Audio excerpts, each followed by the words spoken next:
ఇప్పుడే hit third case అయితే first half complete అయింది. నిజంగా ఫస్ట్ హాఫ్ గురించి మాట్లాడాలంటే చాలా చాలా మాట్లాడుకోవాలి.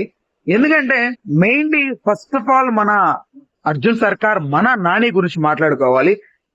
ఇది వరకు వచ్చిన సినిమాలు వేరు, ఈ సినిమా వేరు. ఆల్రెడీ అనే చిత్రంలో మనకు కొంచెం క్రూయల్ గా సైకో కైండ్ ఆఫ్ అనిపించాడు కానీ బట్ ఇక్కడ మాత్రం ఈ బ్లడ్ బాత్ మాత్రం నిజంగా ఎక్స్ట్రాడినరీ గా ఉంది. మెయిన్ గా ఈ సినిమా ప్లాట్ ఏంటనేది చాలా వరకు గెస్ చేయడం చాలా చాలా కష్టం.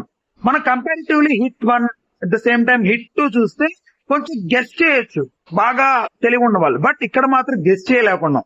ఎందుకంటే ఇంతవరకు ముందు హీరోయిన్ అసలు నాని లైఫ్ లోకి ఎందుకు ఎంటర్ అయ్యింది అనే రీజన్ కి ఒక చిన్న జస్ట్ 1% హింట్ ఇచ్చి వదిలేస్తుంది.